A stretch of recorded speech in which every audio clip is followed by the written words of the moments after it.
Growing up in the early 90s, when the friends were over, there was never the easy go-to multiplayer games like Super Smash Bros. Or Mario Party, and these games provided not only a great competitive, but also a cooperative experience in one package. No, we really just had brawlers. I was never an exclusive fan of brawlers, but hate 'em or love 'em, it was one of the few genres that allowed for a full cooperative experience throughout an entire campaign. And while some may find monotony in the repetitive combos and stale side-scrolling levels, the goal of completing the campaign with your friends in a cooperative experience was often incentive enough.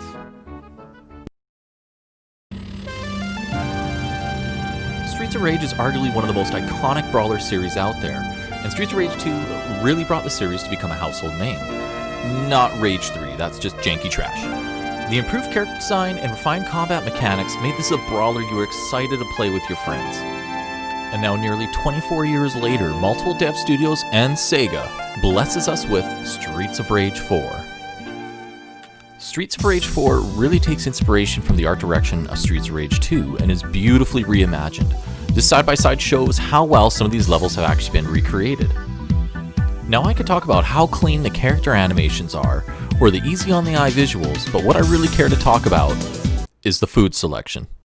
In Streets of Rage 4, you can actually select your food drop icons. It's so damn good, and it's the content the players need. It's the developers telling the players, we care, we love. It's just like the damsel selection in Spelunky. Now who the hell doesn't pick the pug? So naturally, I sided with my Canadian roots and posed as a French-Canadian GF, gorging on croissants and poutine, as they naturally do. And just like in Montreal, no one knows how to drive. The point is, a small detail like this creates the illusion of customization and role-playing, adding that much flavor to the experience. And now, I already love the game. The bad driving accusation is really based on nothing, and actual data shows that Saskatchewan is statistically the most dangerous province to drive in Canada. Sorry, Quebec. Now let's actually talk gameplay. Combos. The combos are fantastic. Mixed with special moves, you can create corner combos, put enemies into juggle states, even doing OTGs, it just doesn't get old. And the familiar, easy to understand combat controls allows for some creative freedom by actually being able to cancel into specials and string combos with wall bounces or OTGs. Now take that with the number of interactables within the environment, and you have a seriously fun, thoughtful brawler. So whether you're throwing lead pipes around like a boomerang or just crushing nuts with off-the-wall combos, you just always feel like a badass. It's great. It keeps you frantically trying to extend each combo to produce maximum damage, just like in any fighting game. And plus, everything just looks sick. So that's the basics of combat. But one thing I haven't mentioned is that the special moves actually cost health. This creates a risk-reward system that adds to the urgency of every skirmish. I fucking love it. And systems like this that agitates my bloodborne PTSD. Jesus Christ. So when you do a special, it spends a portion of recoverable health that you regain simply by landing hits on a goon. But if you get hit, you lose all potential health you could have gained. I wish more games put some actual thought into their mechanics like this. So let's go over some of the other meat and potatoes of beat-em-ups. The levels.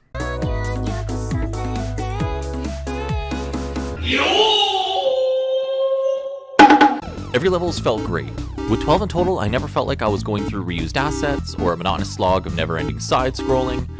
The clean, comic-esque artwork and solid colors make every level a pleasure to play through. Weapons and interactables often reflect the level thematically, and quite often the goons represent this as well. And like the goons, we have bosses. Lots of bosses. Mini-bosses are sprinkled throughout the game, and each stage has a pretty decent boss fight. I wouldn't say they are the most memorable, but again, thematically they serve a purpose. The boss fights can be challenging, so health management throughout the stage is vital for success, because if you end up getting your scrum tossed while fighting said boss, you are restarting the level from the beginning, no checkpoints. And if you play on arcade mode, allowing for only 1 credit, you lose your entire campaign.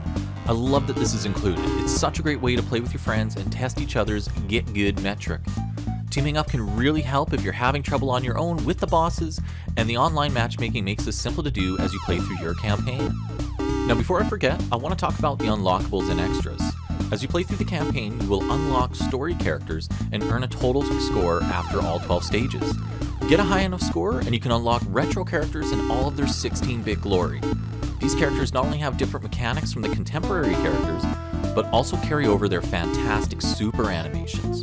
Not only that, you can go up to selected arcade machines, zap them with your RCMP-issued taser, and get hidden retro levels. It's fucking magic, and it just shows how much these devs actually care to pay reverence to the IP. The provided digital art book gives great renditions of Blaze, my hot Quebecois GF, and all the other contemporary characters with full sprite work. So to wrap things up, Streets of Rage 4 is a thoughtful brawler that pays homage to its IP and is really only limited by the player's appeal to beat-em-ups. As a kid, I was happy to get away from beat-em-ups to play different genres of console co-ops like Mario Party, GoldenEye. But 24 years later, I've never felt more excited to fire back into this genre and yell at my friends to get good. With price in mind, I easily give Streets of Rage 4 8 out of 10 hamsters. And because YouTube's algorithm absolutely crushes any small channel's video that's under 10 minutes, here's 4 minutes of unedited gameplay. Thanks for watching everyone, and please consider liking and subscribing if you enjoyed the content. Love you long time.